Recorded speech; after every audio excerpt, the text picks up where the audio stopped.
Let me know when you can see my screen.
Hello.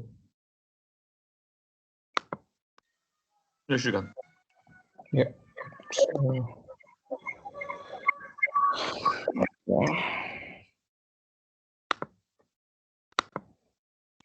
let me know when you see my screen.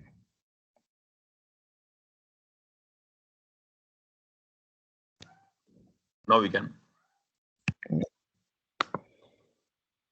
Okay, so today we'll discuss about organizations. Okay.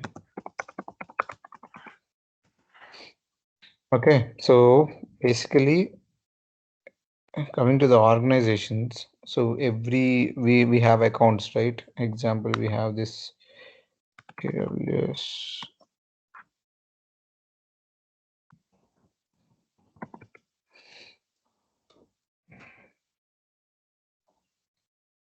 Okay, not this one. Actually, I can show you the real organization one. So basically, let me first explain you about organization. Okay, so you can, so right now every account whatever we are using a individual account. Okay, so what you can do is from your account you can make your account as an organization account. That means in the account itself you can create a O, which is called organizational unit. Okay, if you can see this one in the screen, so you can see this organizations like this. Okay, in the root account is your account what you have right now. So under your root account you can create one OU is something like a group, and here you can create one OU, and under it you can create more accounts. Like how you have this root account, you will have more accounts under it. So when you creating, so what is the use of it? It means, see, here we have an organizational unit like development. There might be another organizational unit called finance. There might be another organizational unit called HR. So in that way each team can create their own organizational unit, and whatever policies we apply on our OU, that OU's under the OU, whatever account is there, that account will directly get that policy.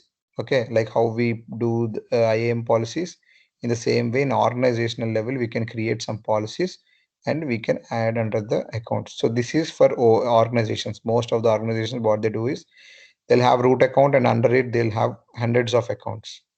And for example, I can show you one of our uh,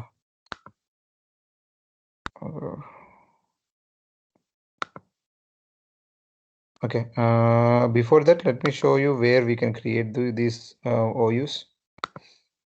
Um,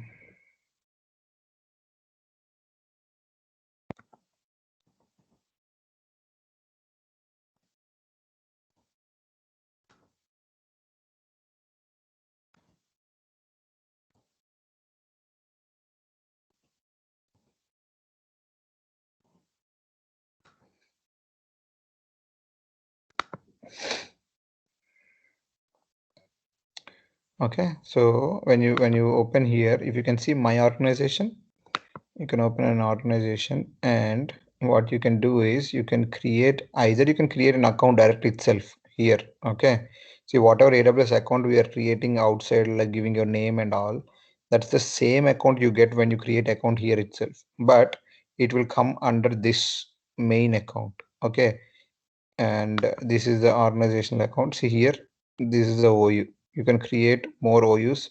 See, I can create a new organizational unit, and I can say accounts. Okay, and I'll create an organizational unit. Okay, see, I created an organization. I can drop any accounts. So I can select move, and I can move this account to the accounts. So let's see, it will go to this one. So what it will do, whatever the organizational unit this has, you can add SCPs, policies. You can add policies here. You need to enable it, and you can add policies here. That's the usage of this. You can see the tree view. What accounts here? In the root account, you have organizational unit called accounts, and in that account you have this virtual vessel. So you can create as many accounts as it, like finance. But when you create an organization, that organizational unit, see, this is OU, it's not organizations, OU. See, under accounts you have finance, and in the finance you can have more accounts also. You can create accounts and you can drop it there. So in that way you can create more accounts. And so why we are creating more accounts and we are doing this way, because you will get a consolidated billing. That means the main bill will be coming to the root account, and whatever the accounts under it, whatever cost occurs, it will directly give that billing to main account. So that's called consolidated account. What is the usage of consolidated account? So initially we said, so consolidated billing, initially we told, right, the ways of billing, there are three types. Last one is what? The more you use, the more discount you get. So altogether you will get a lot of discount. So that's the usage of consolidated billing.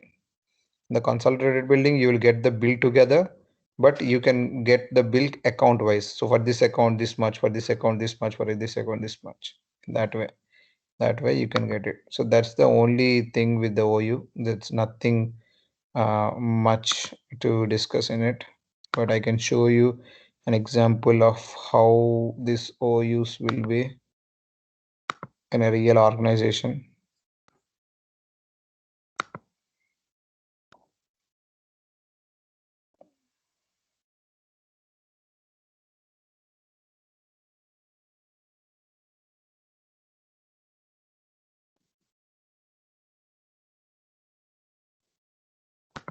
So if you can see, this is my organization.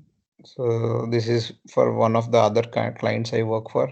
If you can see how many accounts are there, you can see the right. All these are accounts, different accounts.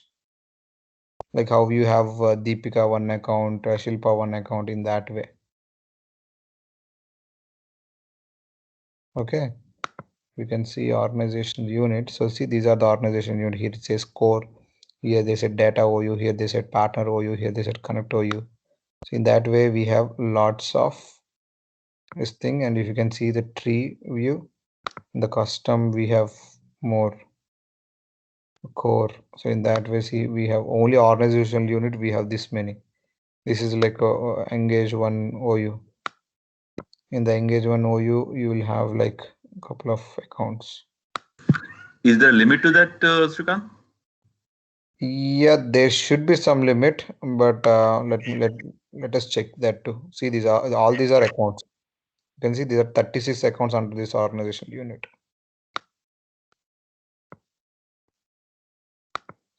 It's a good question. Let us check if we have.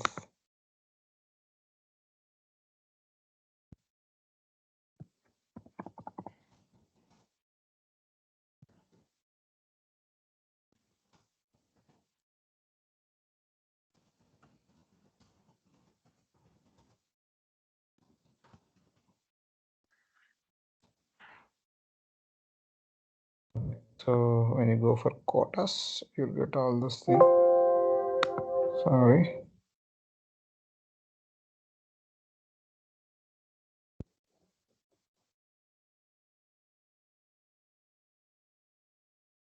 Okay, so they're saying there can be maximum of 20 number of accounts allowed in OU. No, that's not true. We have 36 accounts in one OU, right? Just now we saw it. Where is that? Engage one. So yeah, in this 36 accounts we have. That's interesting. No, I think it says either 20 or maximum number of accounts allowed in your organization, right? So minimum 20. Give me 1 second.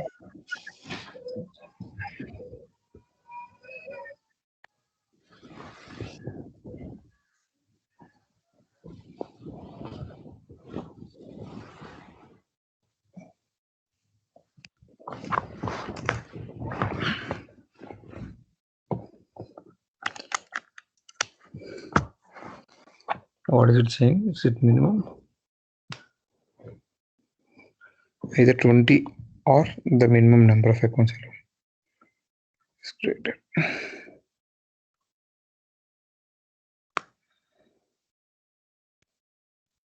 So see, if they're saying either 20 or minimum number of accounts allowed in your organization is 20 is a max, right? But I think you can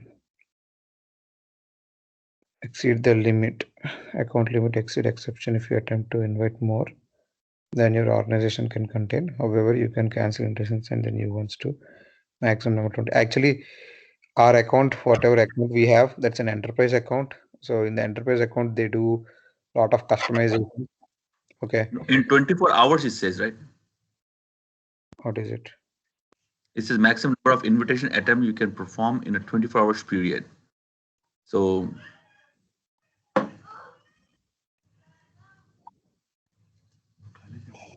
As soon as one invitation is you can send. Okay. Yeah, maximum number of invitation attempts you can perform in 24 hours account. Yeah, correct. Number of members can be. Yeah, number of tags. These are number of tags.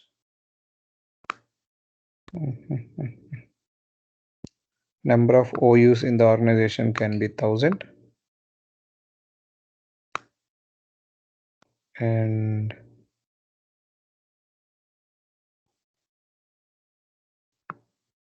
don't know about the accounts. Okay. Yeah, go through the quotas and you'll get the answer for it.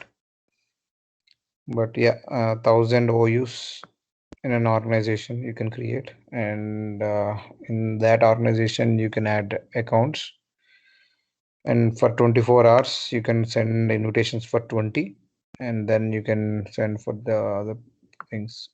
This is for 1 day limitation only. I don't know how many maximum accounts can be. It says unlimited. What is this? Number of entities to which you can attach the policies. The policy is different, right?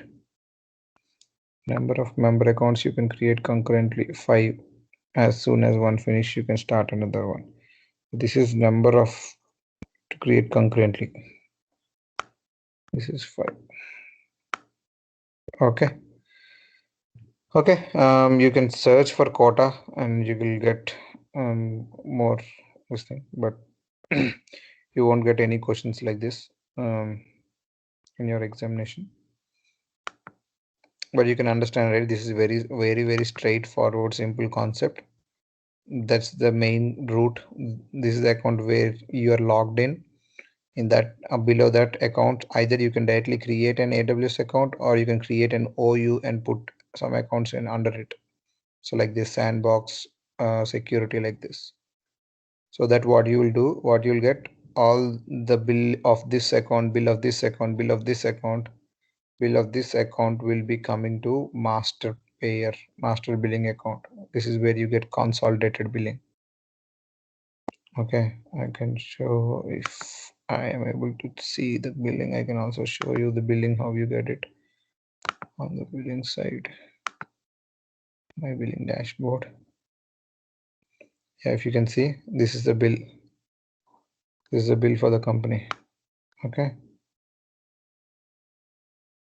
and only for the March we're getting 500K bill.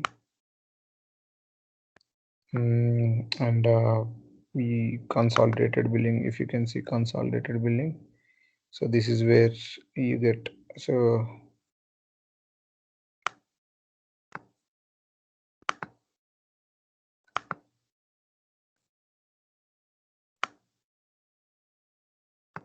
consolidated billing is directly taking you to the organization, but let's check.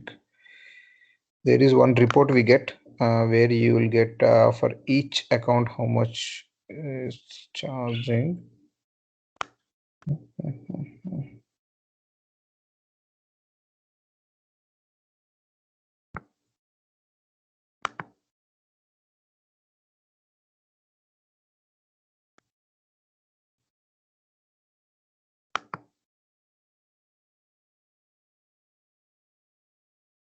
You can see how much total discounts you get. So the enterprise discount, they're getting 13,000 on a single spend, and saving plans they're getting 15,000.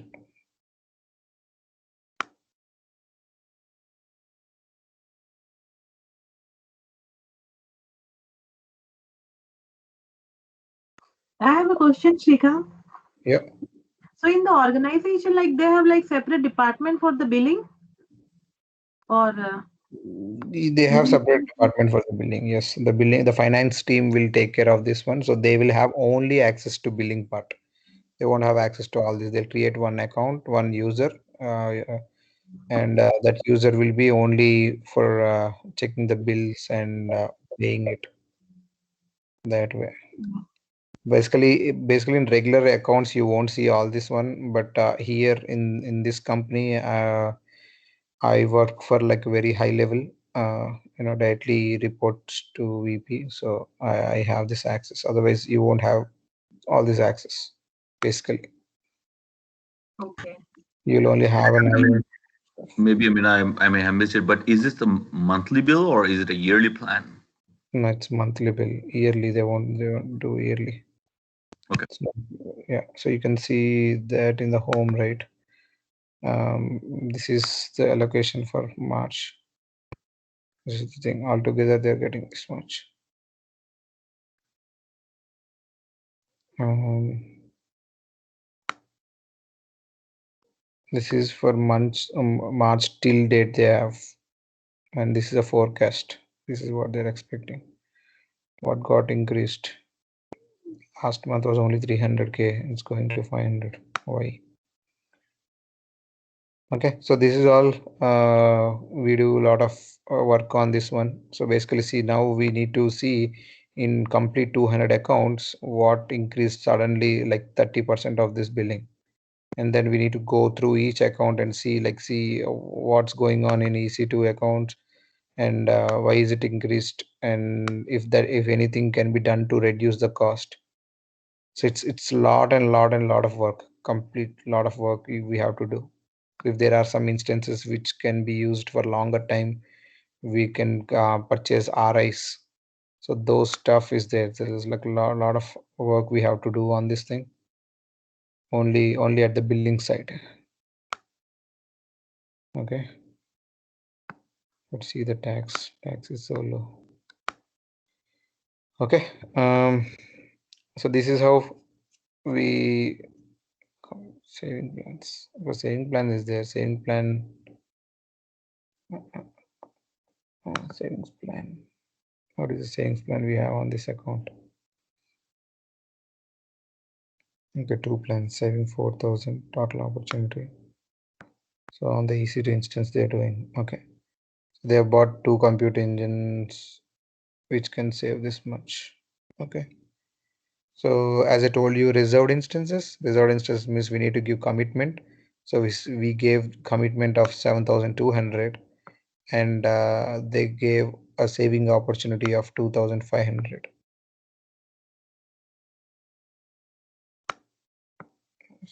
So that's how I told you, right? 62%, 60% to 70% they'll give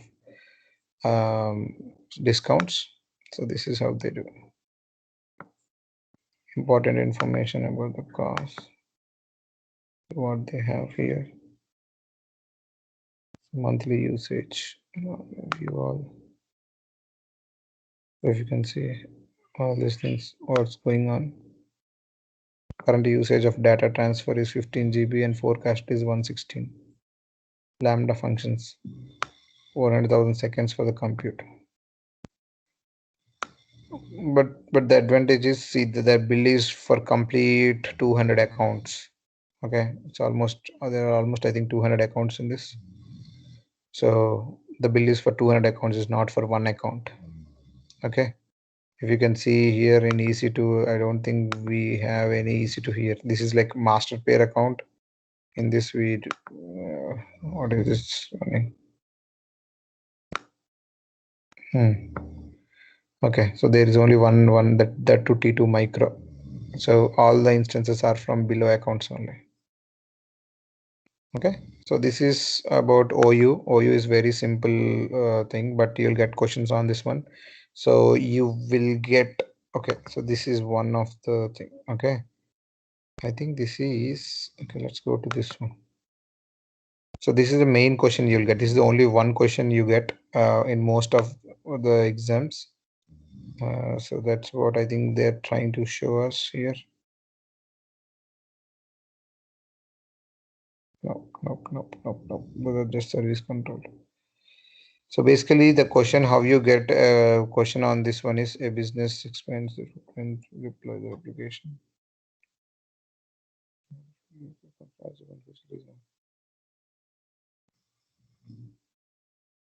Okay, so here what it will say is when you create a reserve, when you do a reserved instances, you can reserve instances for 5 accounts, and when you do it from here, that 5 accounts can be used, like two instances here and 3 instances below it, or anywhere it can be applied on anywhere in that. So it's not limited to accounts, like example only for this account. It's not if you reserve an instance, it's not limited to one account. You can use that in other accounts too.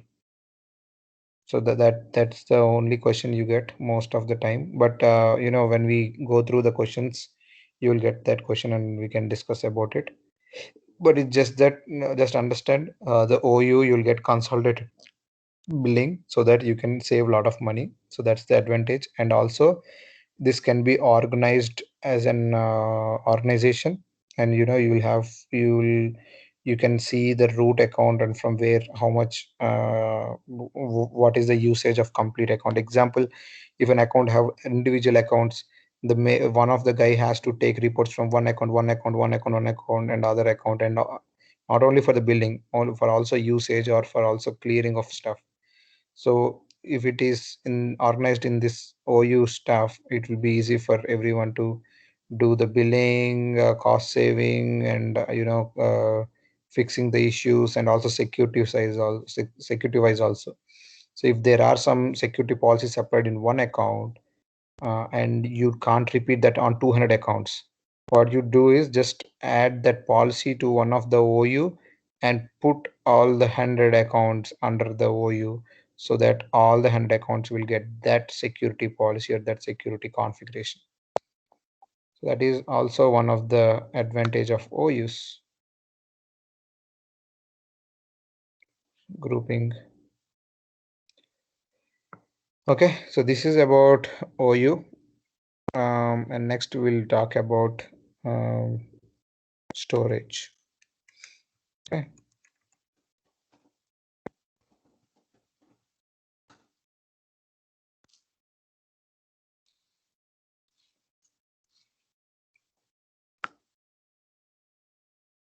Okay.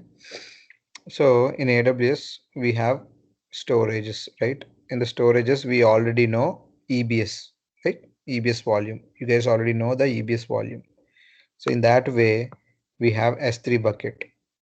Okay, S3 bucket. I just showed you how to just add an account. That's add an object. It's like what do we say? It's like Google Drive itself. So we'll go through this S3 also. But mostly in AWS storage, one is object storage, and the other one is file storage, and the other one is block storage. Block storage is the EBS volume which we create when we create the EC2 instances, and these are nothing but regular volumes, like it's like a hard drive or hard disk which we attach to the computers. And here coming to EFS, EBS, EFS, and S3 are the main ones. Okay, when it comes to EFS is nothing but, see, in this EBS storage, like EBS volume, when you create two instances, you have to create two different volumes, and this volume cannot be shared with a different account. So okay, let's go back to our paint.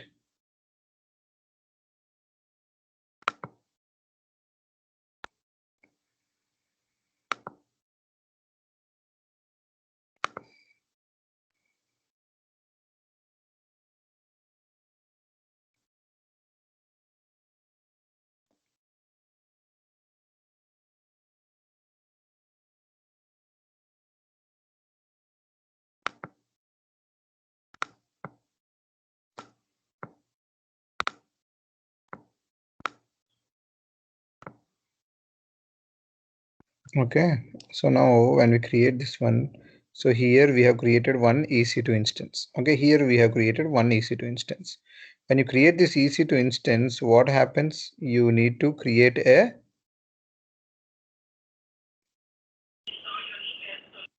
EBS volume. Okay, you create the EBS volume here, right, inside it. When you create EC2 itself, you create this volume, and it will be created. It will be like either 10 GB, or it will be like, if Windows, it will be 30 GB.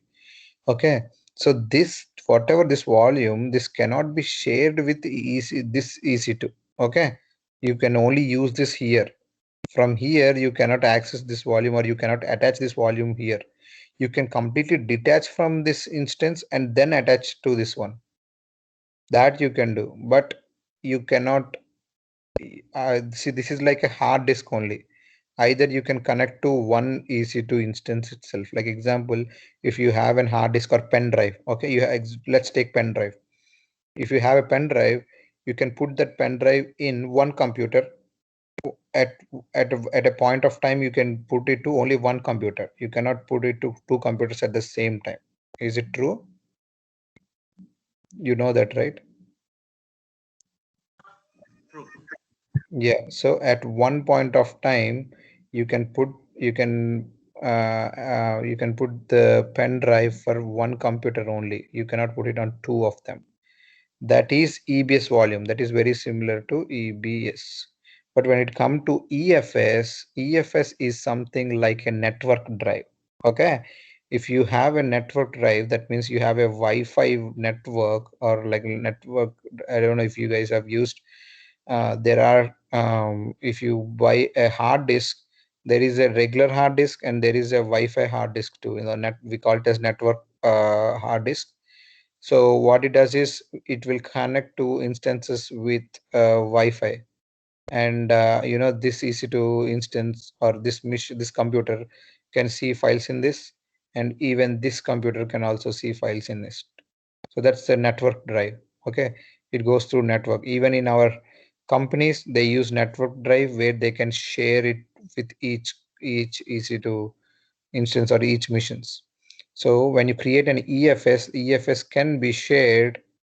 EFS can be shared on number of EC2 instances. If you have 5 EC2 instances, all these instances can get access to the same EFS volume.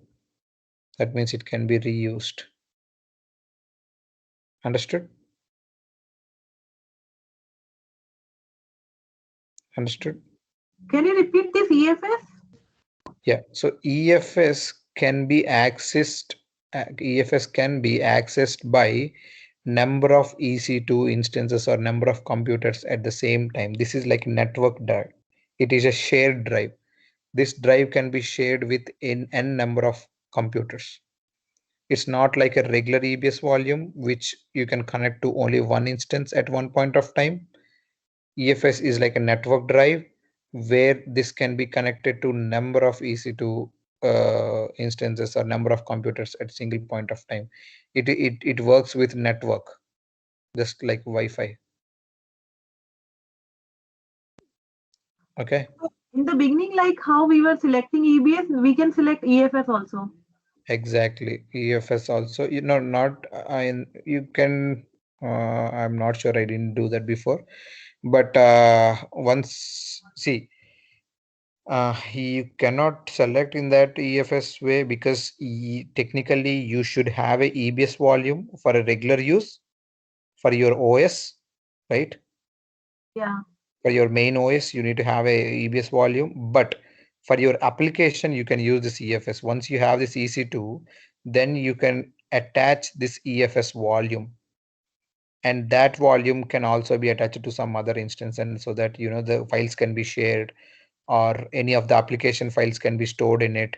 Example, let's take a very good example of Facebook. Okay, in the Facebook, when we're creating a HA, we're creating one instance here and one instance here, right? And there is a load balancer which is connected to here and here.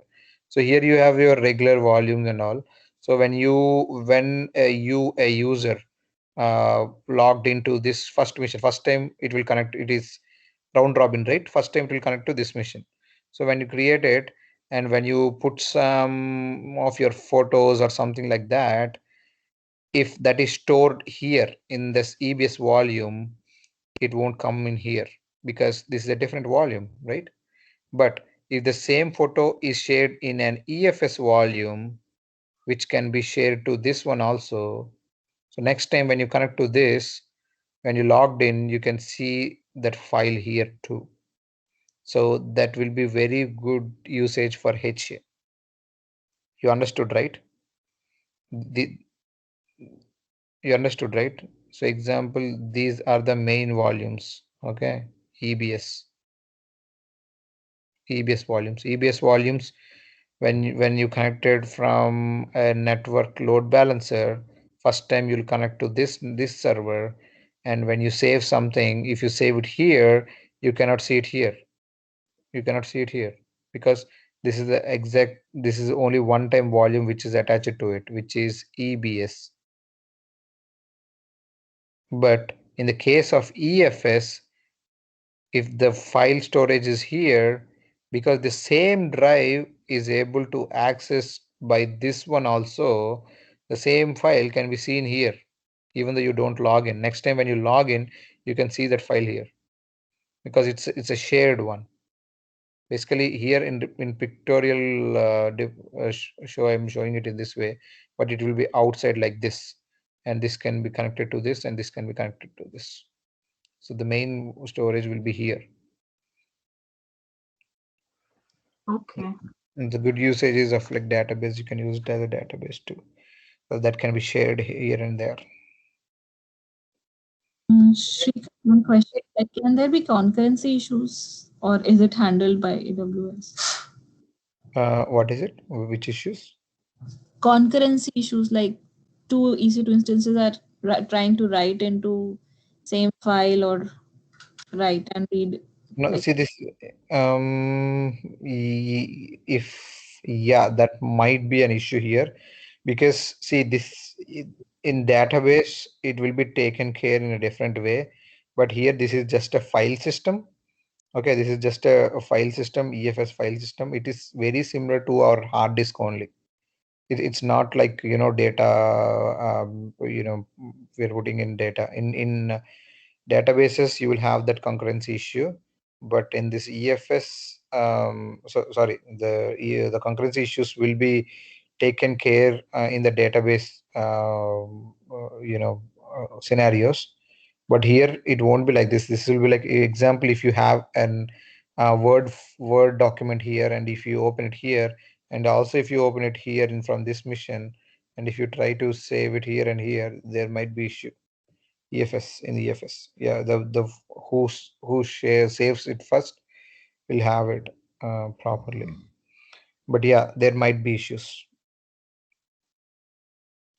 AWS won't take any responsibility on it. The next topic is AWS responsibilities. We'll go there. But you understood this topic, right? EBS volume and EFS volume, the difference between EBS and EFS. EBS is like a regular physical this thing only connected to one EC2 instance at one point of time. EFS is a file storage system where that can be shared with couple of EC2 instances. That's the only difference. Got it? yes. Yeah. Okay, let's go to S3.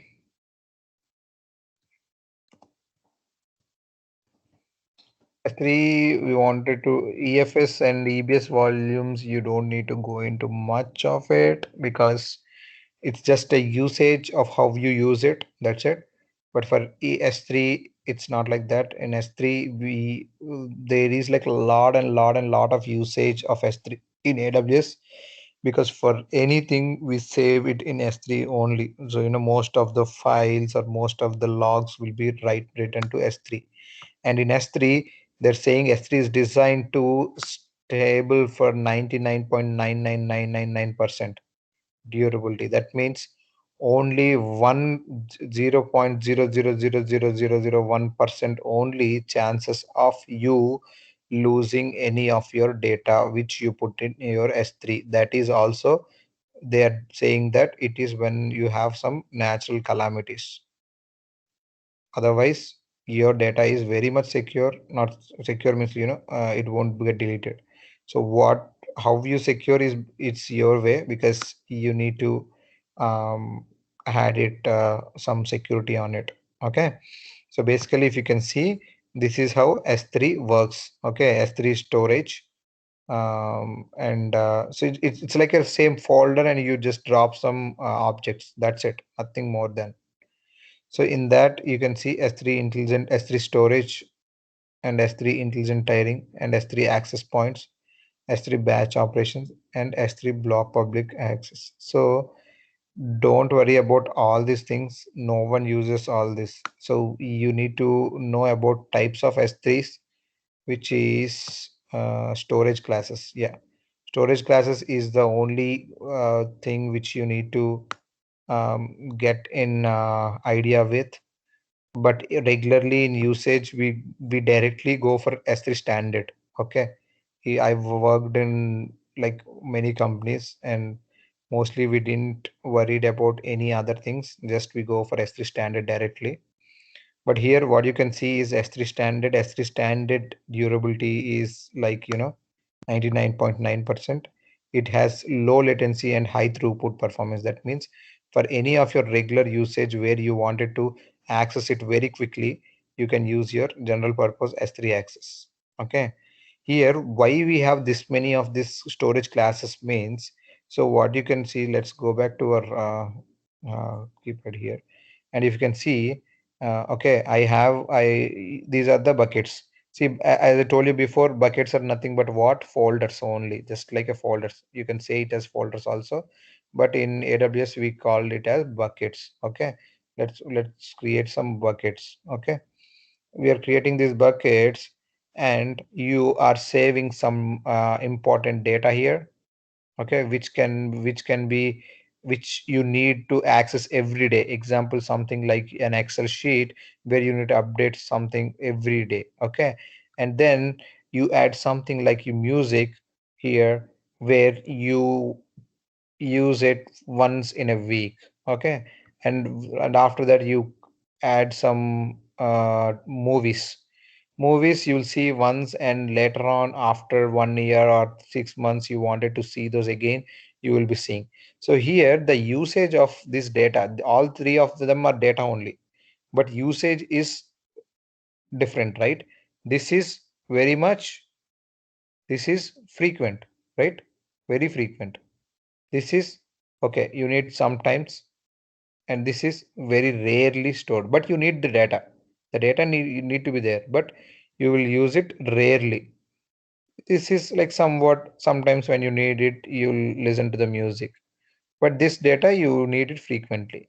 So according to the data, you can put the same data in any of these things, but you, if you want to save some money, you can go to a different standards, that so that this data I don't need frequently, you can put it in different, this thing like S1 intelligent, in that way, so that what it is here, yeah, the amount is reduced for you, and when you try to access it, it takes some time to get the data.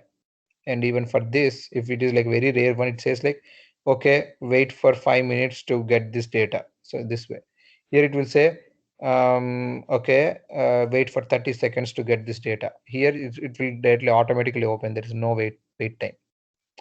So that is where they giving this differences in the purposes, general purpose. And see, if you can see, this is infrequent access. Infrequent access means if you are not frequently accessing it, something like your music. Okay, then you go for what, S3 intelligent tiering. Okay, so intelligently you need to save some money on it. So, but if you can see, even this has the durability of 99.99, but it says like same low latency and high throughput performance. Even for this, it's saying that there is high throughput. That means not exactly as this, but some differences. Okay, over any year, over any year.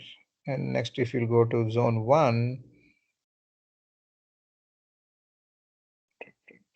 so if you can see zone 1, in S3 zone 1 can be accessed. See, if you can see, in zone 1A, the data that is accessed less frequently but requires rapid access. It is you understood, right? You can access it less frequently, but you need like a lot of, like you can say, in one of the music means only I will access it. Okay, I'll access it once in a while, but there are few things where everyone will access, but they'll access only once in a while. In that way, in that scenario, you can use S3 one zone. Okay, and then glacier. See, most of your questions will come on glacier. Glacier is important, and S3. So this is like more cheaper way. Okay, this is like more cheaper way. This is something like archive. When you archive some data, it is like 50, after 15 days you archive, you put it in somewhere, right? So you can see the glacier, this is also very secure, but you can save lot and lot of money if you uh, use S3 for S3 glacier for backups. So backups, you don't need it regularly, only once in a while you need it. Okay, and it is very, very, very cheaper than the regular S3 standard and standard IA and all that stuff. Okay, this is the glacier. So this is what the performance one is. This is the best one. By this you can clearly understand what are the types and what are the usage here. Here you can see all of them, the durability is 99.999%. That means all the data is safe. Nothing will be deleted unless you delete it, or nothing of the data will be lost by AWS. Okay. Next, durability. If you can see 99.99, 99.99, 99.99. This is 99.5 only. What do you mean? These are the same things. Availability. You can see the availability is decreased in these things because these are less, very less accessible. And availability zones which they are available. See, this is the zone 1 is only in one availability zone it is available. This is like more than 3 availability zones this can be available. So minimum capacity charge, so the capacity duration. Okay, so this is the important thing which you need to remember. Minimum storage duration change. So here these are the durations which we are saying, like longer in that way. So if you can see S3 standard, you don't need any duration for this. That means like you cannot say I need this for 30 days, I need this for 40 days. You can use it in a regular way. There won't be any time duration on it. But when it comes to the short usage, it comes to 30 days, and the standard one is also 30 days.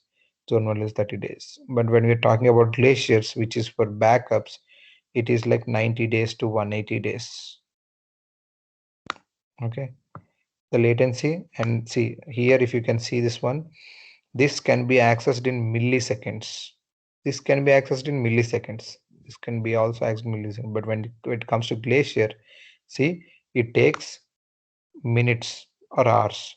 So this one, the last one, which is glacier, what is this one? The glacier deep archive, which is deeply archived, that will take for some hours to get your data. So that is what I was explaining you in the diagram. So the accessibility will take some time. And all these are can be objects. Whatever you put in the S3, that is I have objects, you can put any of the objects in it. Shrikant, I got a question there. Yeah. When you say, I mean, if you go up for the duration time, 180 days, what Mhm. exactly mean? Like, you can use it up to 180 days, or No, it's not up to 180 days. That means like, the usage of your this thing will be like, 180 days. I mean, you can say, example, previously I showed you the movies, right? Movie, I don't need it for 6 months. I don't need it for 1 month, something like that. In the same way, this data, if you think you don't need the data for 180 days, something like that, you can put it here. That will make it very cheaper. oh, I see. I mean, based on the importance of the document, Exactly. you give. Got it. That is what I was showing you here. Here, this is like a regular some document where you need to put your hours or something like a document, important document which you access regularly. You put it in S3 regular ones, and which you use like music. You use once in a while. You can use it. You can put it in a standard IA intelligent one. And if you wanted to put something like movies, where you need for years, and you want a very old classic movie, you like that movie, but you watch it once in a year or 2 years, you put it in a glacier or glacier deep dive. Yep. Got it. Thank you. Yeah, so that's one. Okay, so next, coming to the security in S3, see all these buckets, you should have some security in it, right? Because it's bucket and anyone can access something like that. So people here, in S3 can be completely public, S3 can be completely closed. This is very much similar to our S security groups, but here network doesn't come in. Okay, so network doesn't come in. You need to put some policies. Okay, you need to put some policies around it. Block public access. That means no one from public can access it. Or you can say that, hey, this user can access it. You can open a bucket policy. So those are called bucket policy. For this bucket, you can create a policy like how you create an IAM policy. In the same way, you can say that this user can only access this one. This user can only access this one, in that way. So example, you're giving S3 full access to an user. So that user can access all the buckets. But if a user doesn't have access to this S3 bucket, they don't get access. So here a user can get access to a bucket either from an IAM role, or from an IAM role is nothing but again IAM policy, right? IAM policy, or from a bucket policy. These are the two ways it can get, right? Either you can get an IAM policy or you can get an bucket policy. There are two ways. Understood? If you block at the bucket level and if you give it at IAM level, this will take the presidency and it will block. Understood? Yes. So those are the bucket policies. We can quickly check those things. I'll show you. And before that, let me also tell you. So this is one of the security where you get this access stuff. But coming to the encryption, data has to be encrypted. So there is a lot of concepts like PCC, PCI, okay, HIPAA. Okay, so those are different types of data. How I think you might have come across the GDPR. Is it GDPR or G? I think it's GDPR. GDPR. Yeah, it's a GDPR policy from Europe, EU, where everyone need to have this data privacy stuff. So they have some policy applied for it. So whatever on the retail online things, whatever information they're getting, so any company can have only some policies to give out those information, or saving that information. Example, you are from an healthcare, you are going to some hospital, and you are a patient, and they cannot sell your data to someone else who is marketing, saying that, hey, we are selling this product which is good for this patient, and we need your patient data. They cannot give it. So that will be coming under HIPAA. In the same way, PCI is whenever you have some credit card information or banking information, it will come under PCI. So you don't need to know all these things, but this is how the data is varied in a regular organization or in the companies. So everything has to be encrypted. Okay, encrypted means like how you put some password, something like that. Everything has to be encrypted. For that, you use KMS key. Okay, KMS keys. You can add some KMS keys on this one.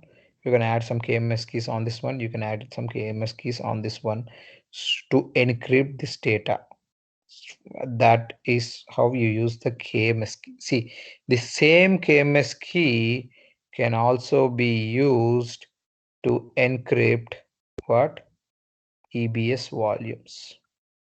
Again, because as I told you, what are we why are we doing this KMS key? To secure the data, right? Encrypting the data.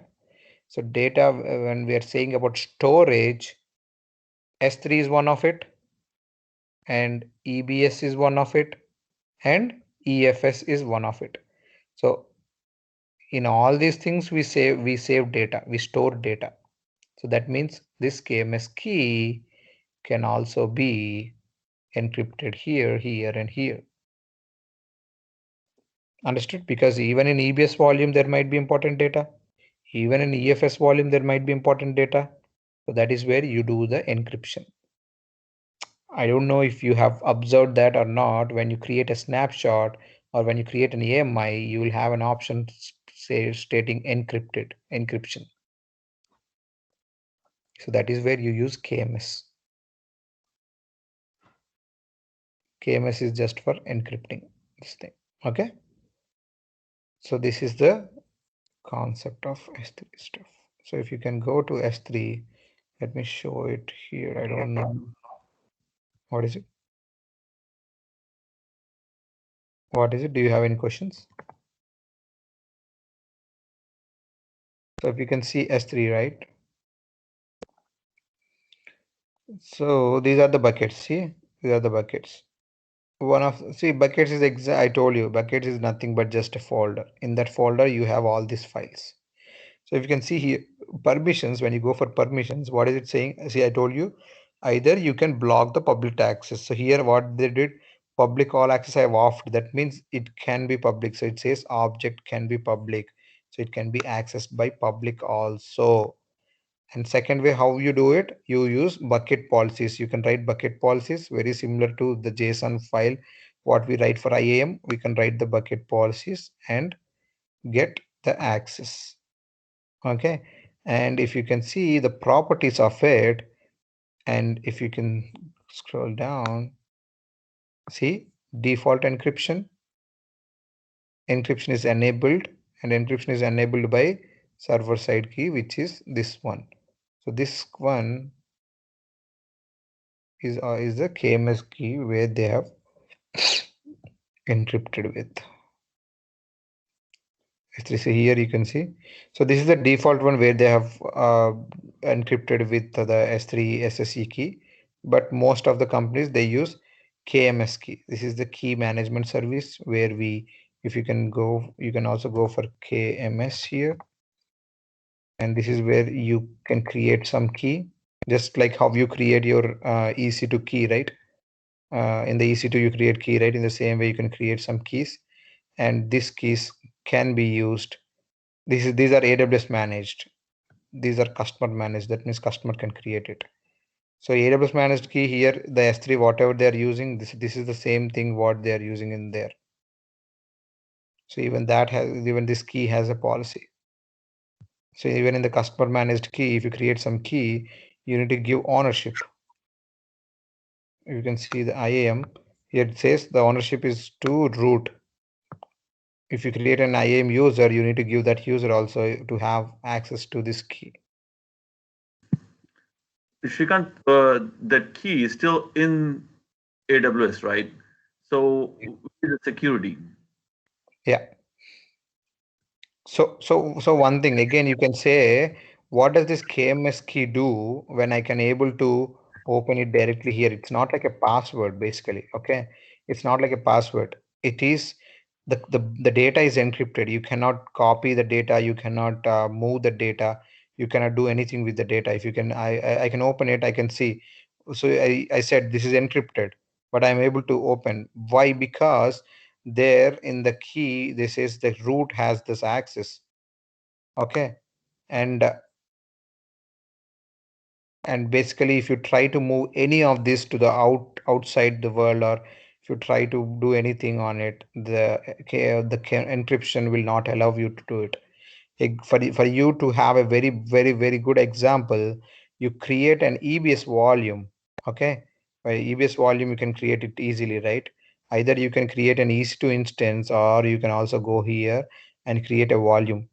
When you create a volume, if you can see these volumes, all the volumes in the company should be encrypted, but see it's not encrypted here. But if you can see create volume, and when you type this size and all that stuff here, you can see encrypt this volume. You will get an option what to encrypt with. Do you have any master key? Either you can use AWS default, or you can use the customer managed. If you use any of it, and then create this volume, and if you try to copy this in a different region and try to run it, try to use the same volume to create a different instance, it will not allow you to do it. It says like this is encrypted, you won't be able to do it. That means the data is very safe. It cannot be reused in a different account or different region or different user. So when you encrypt it, you cannot move it to different account. Understood? Yes, thank you. Yeah. So that is the topic for S3 EBS volumes and organization. The last topic is shared responsibilities. Let's talk about this. This is very important, guys.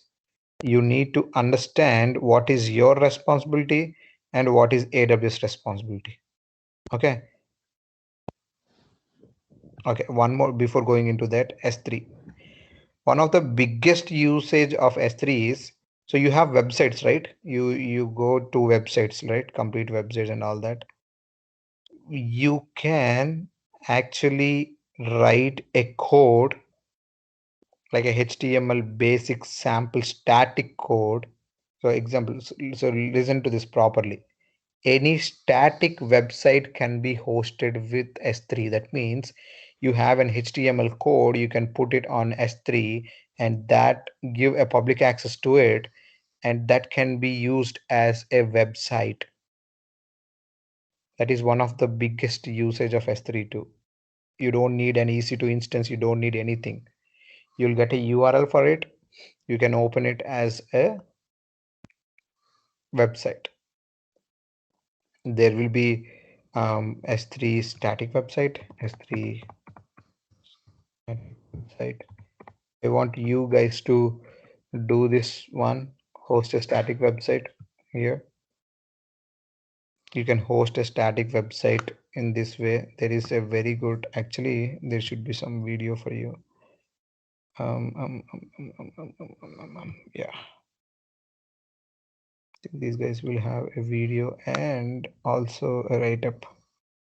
So if you go through this, okay, I'll check that and I'll forward it to you. So I want you guys to create it a small, like how we created a web application. In the same way you create a static website in S3. It is very, very simple. You can use the same HTML code what we have used for our application. You can use that and create a static website. It's basically very, very, very simple. Okay. Okay, here it is, hosting a static website. I think this is directly from. So your business isn't on Wix yet? Forget whatever video you're about to watch. Head over to Wix e-commerce and seize the Hello everyone, in this video I'm going to show you how you can host. So this, we don't want to waste the time here. I'll just copy this URL to you and you guys do it as the homework.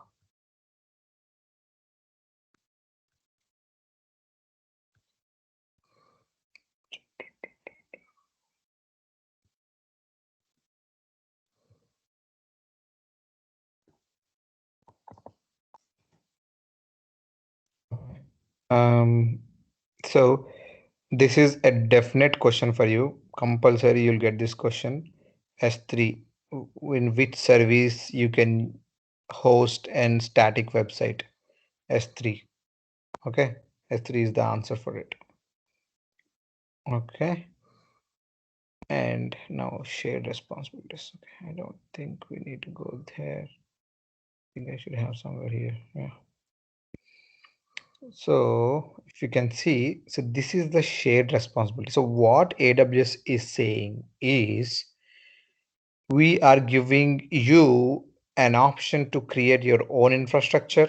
We are giving you everything, whatever you need. But what it is saying is there is some limitation where we can cross the limits. So there is limit for you to not to step on our toes. And in the same way, we don't want to step on your toes. So there is a line between both the responsibilities here because they need to work together to work this concept out. Okay, AWS, basically this is a very complex model. When if this is a startup or if they're pitching this idea to anyone, basically it's a flop idea. But because AWS is very much successful right now, only because they have this shared responsibility where they have a definite rules that this is where we stop and this is where you should stop. Okay, so these are the shared responsibilities. You will get a lot of questions on this. You need to understand what is your responsibility and what is their responsibility. Then only you can answer those type of questions because they ask very scenario types of questions. Example, they'll ask like, if there is some hardware failure, who is responsible to it? Can anyone say this is just a general question? AWS would be responsible Yes, for the exactly. hardware AWS will failure. be responsible because you cannot touch any hardware, right? The data warehouse is and the AWS side. You cannot touch anything. So all that will be for the AWS. So in itself, you can see hardware with the big letters. It says hardware will be AWS responsibility. So the basic funda for it for you to understand is anything like all the security, like anything off the cloud is AWS responsibility. Anything in the cloud is customer's responsibility. Understood? Whether it might be security, whether it might be anything inside the cloud is the customer's responsibility. Anything off the cloud is AWS responsibility. That means when it says off the cloud, that is hardware, regions. Can you go to any of these regions and do anything? Like, if I have something in Mumbai, you cannot go to Mumbai and make those changes, right? So regions, availability zones, edge locations, you can only use them, you cannot do anything to them. So those comes under AWS responsibility, including hardware. And coming to the compute, storage, database, and network on the back end. Example, if the EC2 is deployed there, EC2 instance is deployed, you can able to choose how much storage you can have, but you cannot do anything like major changes on it, or you cannot basically what do you can say, you cannot basically access this compute engine. As I told you initially, I said a cloud is nothing but someone else's computer, so you cannot touch that computer, right? Whatever computer that is their computer. So in that computer, if you want to run your software, yes, you can do it. So that is where it comes here, the customer's data. Whatever data you have in this EC2 instance or in this storage, in this database, will be your responsibility inside the mission, inside the storage, inside the EBS volume, inside the database, which is inside RDS, or any subnets you create inside the VPC or something like that will be coming under you. Okay, customers data, platforms, applications, or IAM. IAM, who is creating the IAM? You are creating the IAM. Yes. Yes, root user.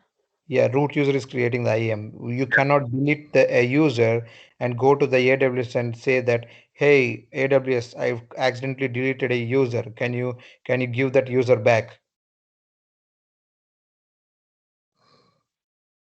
Understood?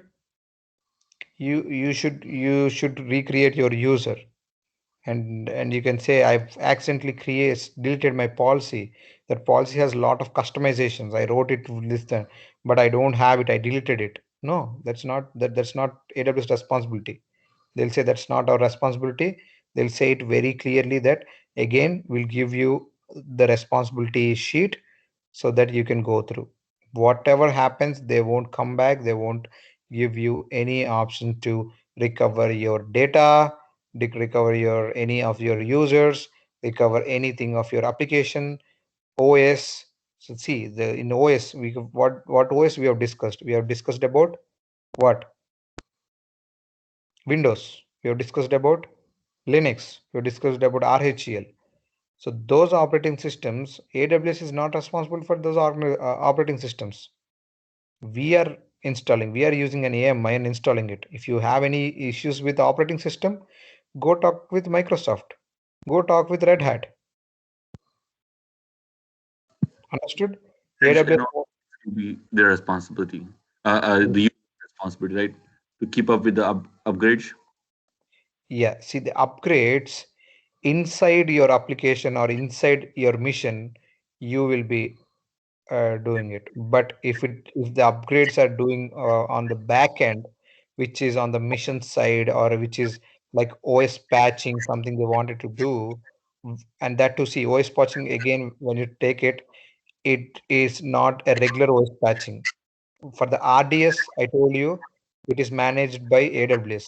For that patching, yes, AWS is responsibility. But if you have a Windows mission and you want the patching to be done by AWS, they won't do it. It's your responsibility. So the customer has their own responsibility. The AWS has their own responsibility. What is the shared responsibilities? Like, See, security. so see, This is whole responsibility of AWS, right? So you are sharing the responsibility. So this is their responsibility, this is their responsibility. So if they have like 100 responsibilities, they're sharing 50 responsibilities for customer and 50 responsibilities with AWS. So that is what shared responsibility means. No, like for example, if in the security, if some hacker, let's say, Mhm, penetrates firewall, it's a customer's issue, customer's responsibility. But mhm, it does go into the database and you know do something or take mhm, out files. mhm. Then the database is also not secured, or the network was not secured, which falls under AWS responsibility, No, which was created by you, not AWS. because network is both side, right? Network traffic. Network is your side, right? You are creating your VPC, you're creating your subnet. We have already discussed about it. We had this Right. thing, right? So when you create this database, when you say this is the database I want, this is the network I want to use, so they put this database there. They don't see whether it is safe or something, because that is your responsibility to check whether it is safe or not. But on overall AWS, there is something, there is an Amazon Shield service which will check for firewall or any of the brute force issues. But again, it will check and notify you. It won't fix anything on AWS. They won't do anything for it. See, completely it's on you. See, network, firewall configuration, everything is on you. Though database is managed by them, on top of the network is built by you. It's your issue. If data is gone, it's your issue. It is hacked, it is your issue. Server side encryption, which we just now spoke about, KMS key. Server side encryption is nothing but KMS key for the data and file system. So network traffic encryption, identity, everything comes under client side. Encryption, data integrity, OS, platform applications, everything will come under customer. Everything which is in cloud is your responsibility. Outside cloud is AWS responsibility. Half the cloud.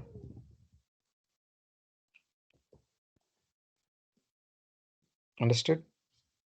If an EC2 instance is down, or like somehow it's not responding, then it's AWS responsibility, because the mission is on their side. So you cannot do anything on the mission. Okay. If suddenly some of your volumes are not, you're not able to access some of the volumes suddenly, without you giving a proper things, but suddenly there was some issue, it's AWS responsibility, because the hard disk or pen drive or hard drive, you cannot access it So physically. AWS compensate for the downtime. They compensate for the downtime if they previously, before itself, they will say they won't, but yeah, most of the times they do it. Even sometimes, even though if there is any hacking uh, stuff going on, though they say it's your responsibility to do it. Sometimes, not every time again. Sometimes they will, for example, if an hacker have hacked like 100K from your thing. So because you have opened it for internet and say 0.0.0, and that is your responsibility, where you have configured your firewall very weak, but it's not AWS responsibility. You need to pay to the AWS the 100K, but sometimes, not every time again, and that depends on customer too. Sometimes they'll refund it, or they'll say it, so they do it because it's not your, uh, you didn't do it wantedly or something like that. So it's for courtesy they do it, but not all the time. Most of the time they reject it. It's clearly stated that it's your responsibility. Now let's say if AWS has some you know database issue going on or network issue, whatever there is. The availability zone is not available, but the business, On their side, right? yeah, on the Okay. AWS. So at that point, the business might stop for some. Mhm. Then who will AWS is responsible for that, right? Yeah, if it is on the back end and the AWS side, the AWS responsibility, but it is, see, if an availability zone is down, they will always have multi-AZ available. If it is production, they always ask you to do it in a multi-AZ. If it is, if you didn't do multi-AZ, and if something goes wrong, even that is on AWS side, they won't take responsibility.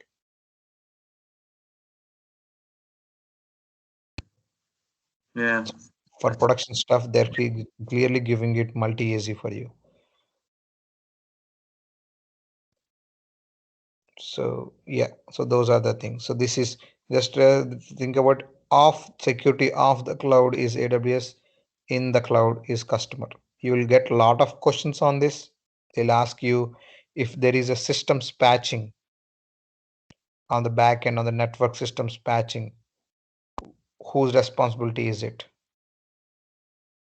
It's AWS responsibility. If there is an OS patching or application upgrade, whose responsibility is it? Customer? Customer, right? Application. Okay. So yep.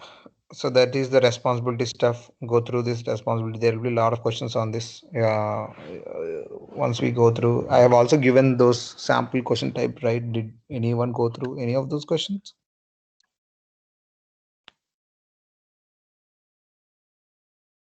Okay, it's okay. From tomorrow, we are going through those questions. Not a problem. Okay, and I want tomorrow. I don't want any excuses. I want you guys to complete the course, the AWS one, by tomorrow. If you cannot do that, we cannot go to the next stage where we have to go through the questions. This is very important, guys. I want you to completely concentrate on it. I don't want to hear anything about I don't have time or anything. By tomorrow, you that need to be completed for sure. Whoever didn't start it, start it. It doesn't take much time. It's only 3 hours or 4 hours. You can complete it quickly. The course says 6 hours, but it is just 3 to 4 hours. You can just quickly close it.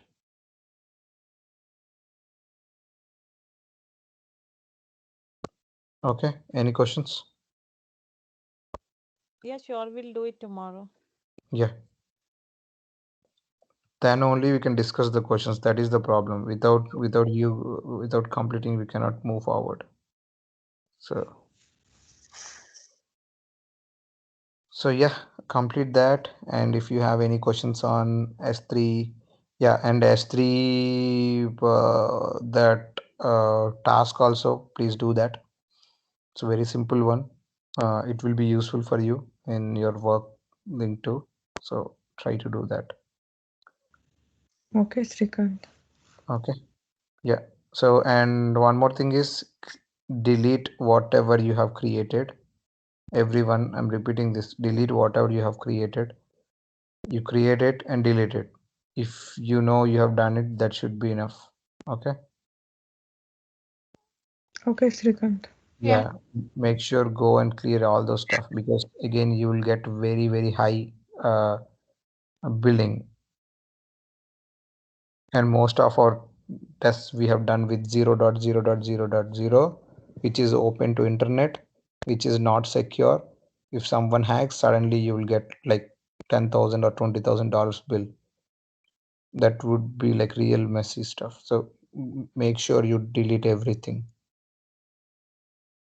Okay. If you don't have anything, they cannot do anything. Okay. Okay. Okay, Srikant, Srikant. please, I received that email saying the free tire limit alert. Yeah. Is it a problem? Yeah. It's exceeding your limit. Yeah, So I terminated everything that I have created. Even yeah, I yeah. did it too. Yes, see, I don't know if you guys are late to the class. That is what we were discussing. Deepika and Payal also said the same thing, and Yes. we did we did clear those stuff. So if you have anything, just share your screen. We can clear that off if you are missing something. Okay. I create all the images and Yeah, everything. I create everything. you deleted everything, Syed? Yeah, I deleted everything.